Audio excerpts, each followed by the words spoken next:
Selamat pagi Bapak Ibu. Saat ini kita akan bersama-sama melakukan doa pagi. Namun sebelum kita bersama melakukan doa pagi, mari kita menyanyikan pujian yang berikut ini.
Bapak Ibu yang dikasihi Tuhan, sebelum kita memulai doa pagi kita, mari kita bersama-sama berdoa. Kita berdoa.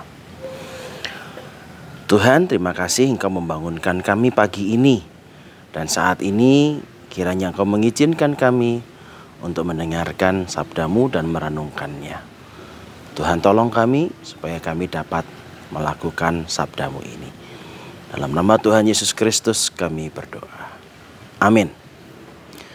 Bapak Ibu yang dikasihi Tuhan, firman Tuhan yang pada saat ini menjadi permenungan kita terambil dari Yohanes 4 ayat 13 dan 14. Demikian sabda Tuhan. Jawab Yesus kepadanya, "Barang siapa minum air ini, ia akan haus lagi. Tetapi barang siapa minum air yang akan kuberikan kepadanya, ia tidak akan haus untuk selama-lamanya. Sebaliknya, air yang kuberikan kepadanya ini akan menjadi mata air di dalam dirinya yang terus-menerus memancar sampai kehidupan yang kekal." Bapak Ibu yang dikasihi Tuhan, saat ini saya berada di tepi sumur tua yang ternyata airnya masih ada. Masih hidup ini sumur. Sumur ini mengingatkan saya pada sebuah perjumpaan yang luar biasa. Bagi saya itu adalah perjumpaan yang membebaskan. Perjumpaan Tuhan Yesus kepada perempuan Samaria yang mengambil air di sumur pada jam 12 siang. Bayangkan, pada jam 12 siang dia mengambil air di sumur itu. Ketika rekaman ini dibuat, jam menunjukkan jam 10.30. Ini lagi panas-panasnya. Dari tadi saya mengelap keringat, Bapak Ibu. Apalagi jam 12 siang. Tepat ketika matahari di atas kepala kita. Kenapa? Apakah ada yang disembunyikan oleh perempuan ini? Oh, ternyata ada. Betul, ada yang disembunyikannya. Apa yang disembunyikannya? Yang disembunyikannya adalah hidupnya sendiri. Yang ia sembunyikan adalah jati dirinya. Siapakah si perempuan itu? Perempuan itu malu mengungkapkan siapa dirinya kepada banyak orang. Kenapa? Karena bagi dirinya sendiri, dirinya adalah orang yang memalukan. Orang yang gagal dalam hidupnya. Orang yang ditolak, orang yang didiskriminasi.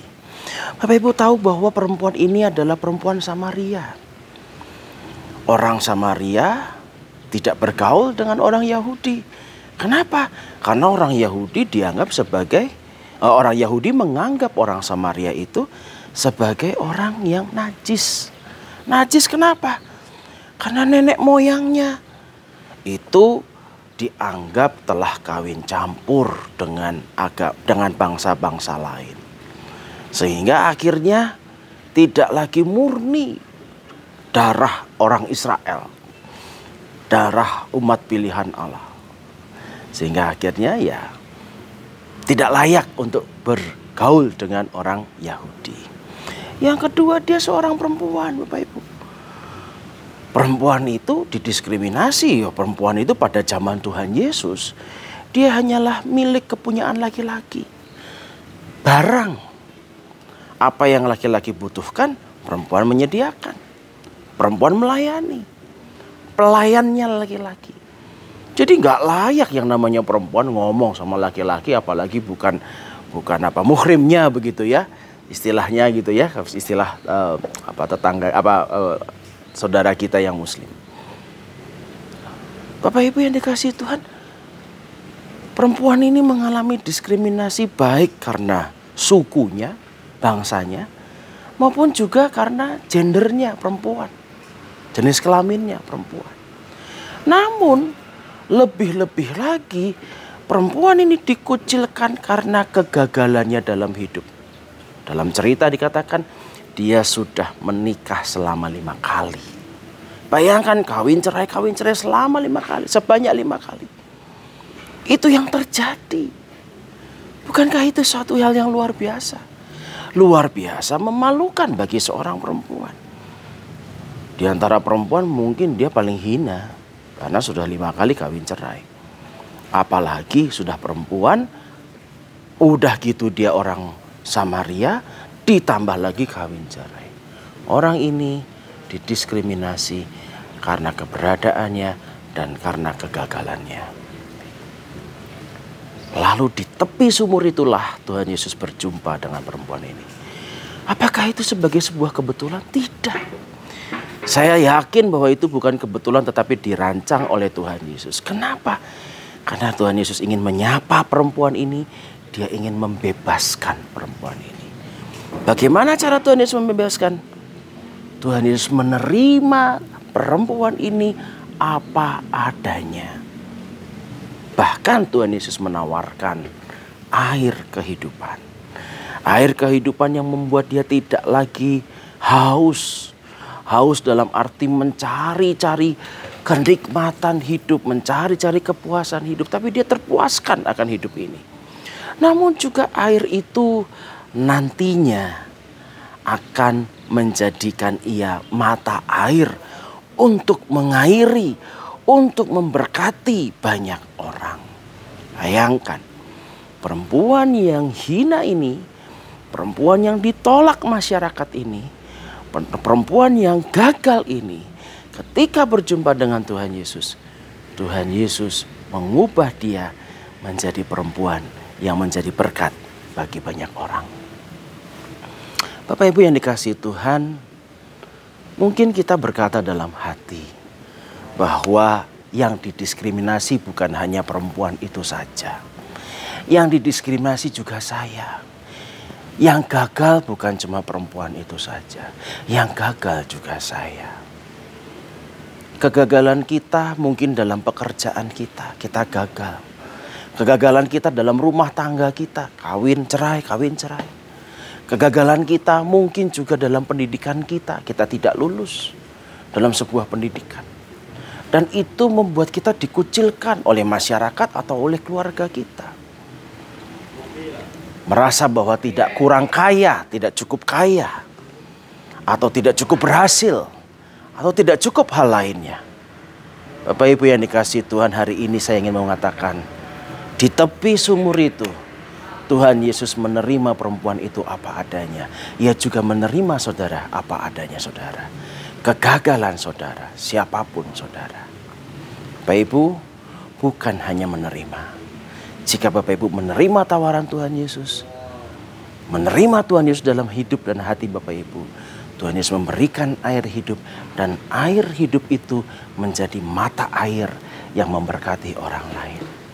Hidup Bapak Ibu sekalipun tidak diterima oleh orang lain, tetap bisa menjadi berkat bagi banyak orang ketika Bapak Ibu menerima Tuhan Yesus sebagai Juru Selamat dan Tuhan dalam hidup Bapak Ibu.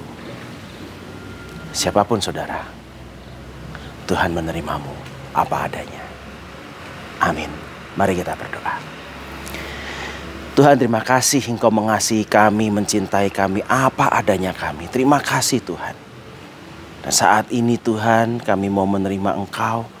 Saat ini Tuhan, kami mau menerima air hidup itu yang menjadikan kami bukan lagi orang-orang yang gagal dan tertolak. Sekalipun dunia menolak kami, sekalipun di mata dunia kami gagal, tetapi Engkau membuat kami menerima air hidup dan membuat kami menjadikan mata air bagi banyak orang, menjadi berkat bagi banyak orang. Terima kasih Tuhan untuk penerimaan-Mu yang luar biasa, untuk kasih-Mu yang luar biasa, supaya Engkau memampukan kami menjadi berkat bagi banyak orang. Mulai hari ini, kami akan mensyukuri hidup kami. Kami tidak mengutuki hidup kami, karena kami dikasihi Tuhan, diterima apa adanya hidup kami. Terima kasih Bapak, dalam nama Tuhan Yesus Kristus kami berdoa. Amin. Bapak Ibu, demikianlah doa pagi kita. Kita ketemu lagi di hari Selasa dan Kamis setiap jam 5 pagi melalui program doa pagi. Namun sebelumnya, sebelum kita menutup doa pagi ini, mari kita memuji Tuhan dengan pujian berikut ini.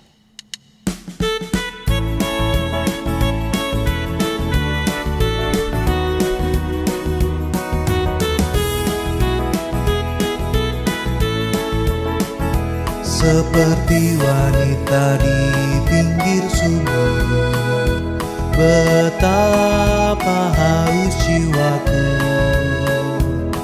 Ku mendengar Yesus berkata, minumlah air hidup yang kekal. Ya Tuhanku, beri aku minum dan puaskan haus jiwaku. Beriku makan hingga jiwaku kenyang. Ya Tuhan, baharui diriku.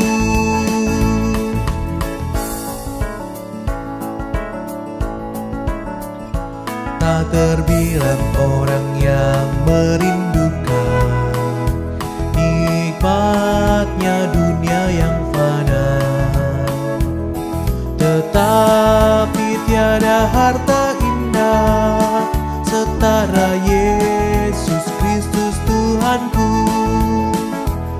Ya Tuhanku, beri aku minum dan puaskan haus jiwaku.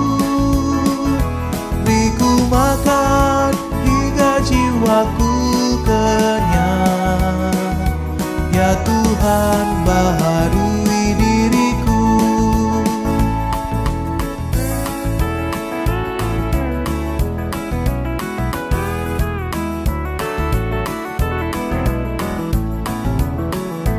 Hai saudara,